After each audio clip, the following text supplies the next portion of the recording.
You've just learned what changing technology has allowed people to build. But how did this new technology affect the lives of people in New England? As you've heard, water wheels and gear and pulley systems were used to harness the power of water and transfer that power to run machinery. In order to build a mill or factory, a couple of important elements were necessary: a water source for power and money. A mill or factory owner had to be able to afford the materials for building and operating the mill.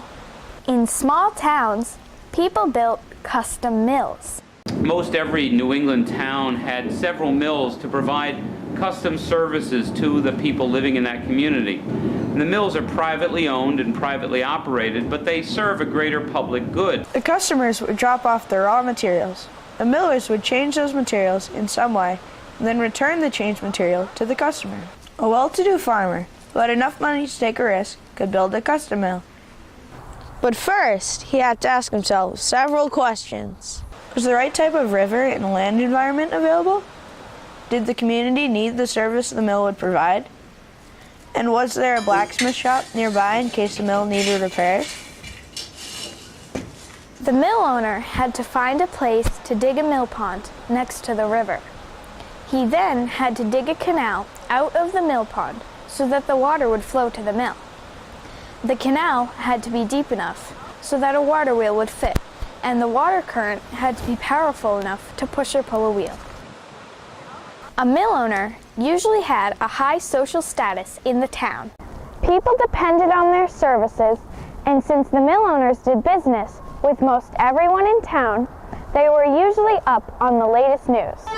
Mill owners had larger houses than many of their neighbors and were able to buy manufactured goods.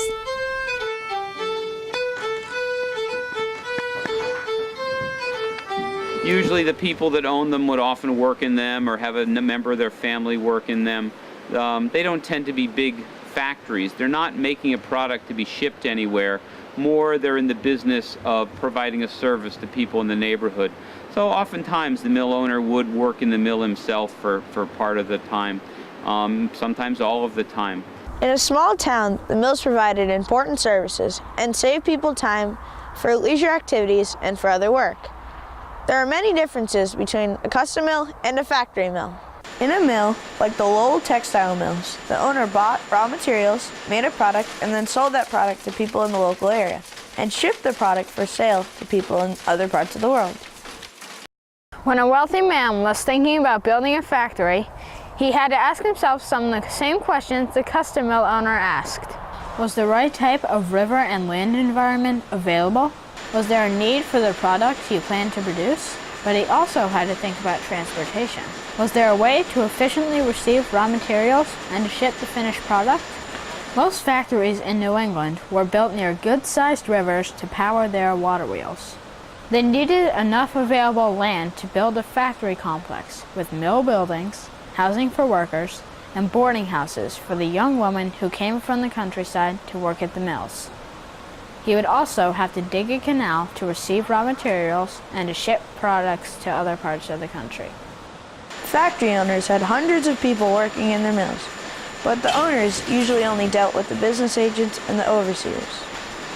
Factory owners made a lot of money from the products they made at the mills, and many became wealthy and powerful. Workers, who often worked for low wages and in poor conditions, were completely dependent on the factory owners for their livelihood.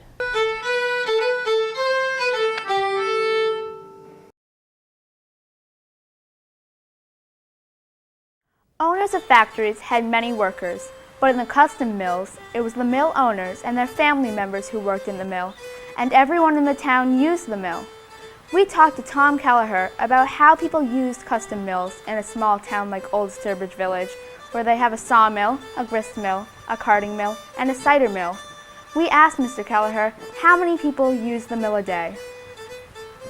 It depends again on the mill and the neighborhood and the time of year and what they're doing. A grist mill might well have 10 or 20 people coming to it in the course of a day.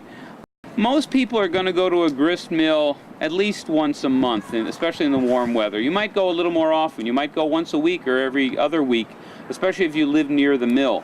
But once grain is ground, it starts to spoil, especially in the hotter weather. In the 1800s, the cost to use the mill varied, and sometimes the miller was not paid in cash.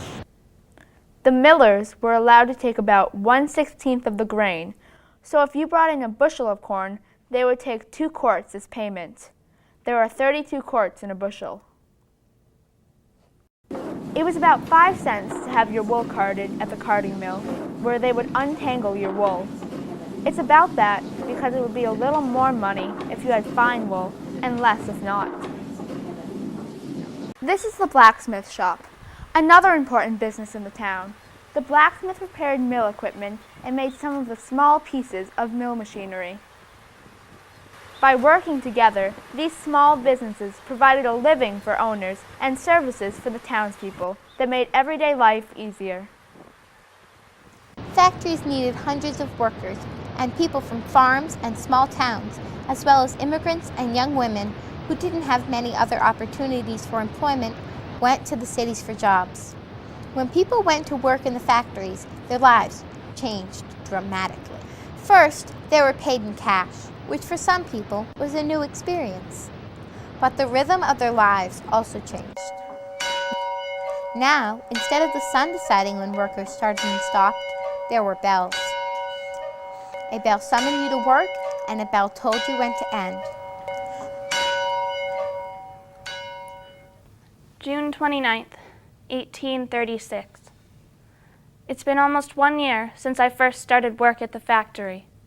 A year of working from sunup until sundown in a humid, foul-smelling room with hundreds of deafening machines that keep me busy during my 14 working hours. It's so different from my life back at the farm. There, I had the sun and the weather to control my work days. Now, a bell and a clock control my life. Nothing has changed much since I arrived here in Lowell, except I'm now being paid 50 cents less than when I started. The only reason I came to work here was to have some money of my own, to feel like my work was counting for something. And now they're taking what I've worked for away from me. Conditions haven't gotten any better either. There are at least 5 girls in my boarding house that have come down with consumption, keeping the rest of us awake with their painful coughing. I cannot imagine working here for the rest of my life. I can only hope the future has better things in store for me. Sincerely, Rachel Wheelock.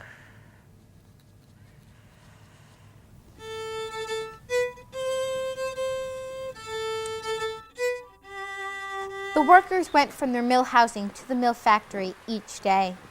During that long work day, they were crowded into a factory room filled with machines they were expected to keep track of. Isn't it loud? And you're only listening to about 10 machines running. Imagine the noise of 200 looms running at the same time. No wonder many of the girls had hearing problems after working in the loom room. Illness was also a big problem in factories. Since workers were in such close contact with one another, diseases such as tuberculosis spread quickly.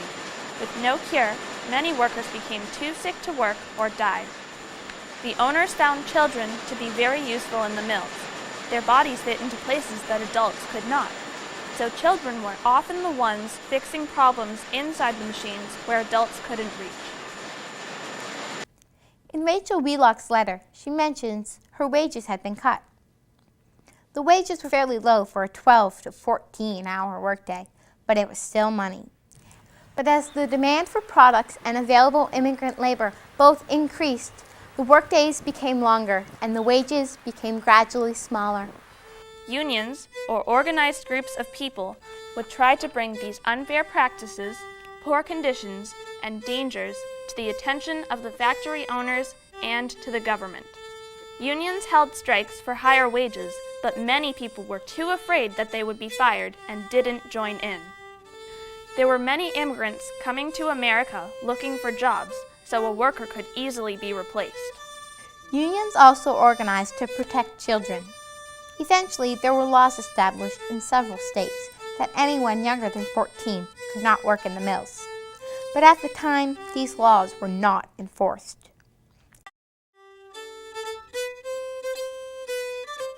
By adapting the technology of the water wheel to build factories for mass production,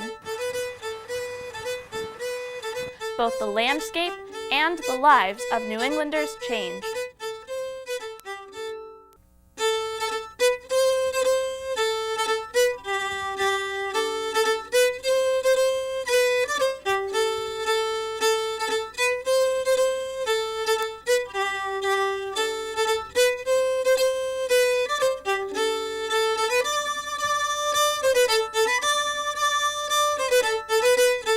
Directed to the people. In there. Hi, little people in the camera.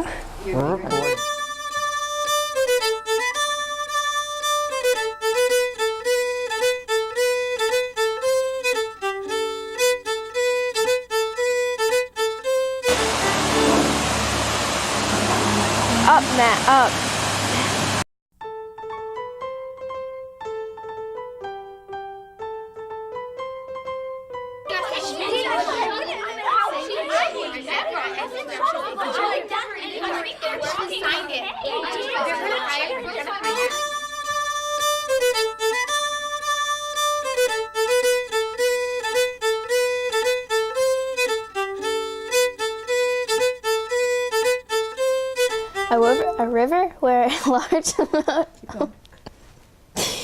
A river where a large amount of water passes through.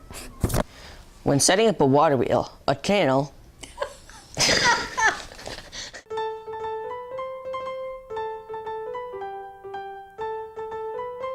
As the demand for products and available immigrant labor both increased, the work days became longer and the wages became gradually smaller.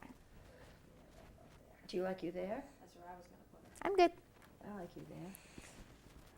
There's too much sky. I feel very tall. That's very tall. The dead weight of the water in those troughs makes one side of the wheel heavy. And as that water falls, it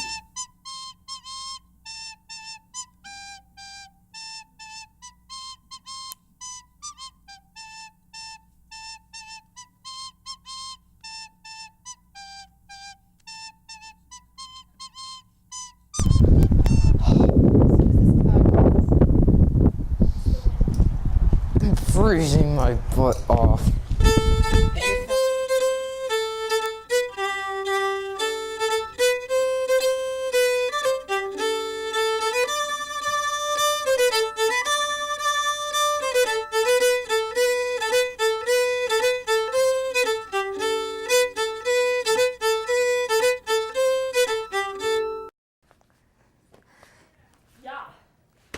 Is this recording?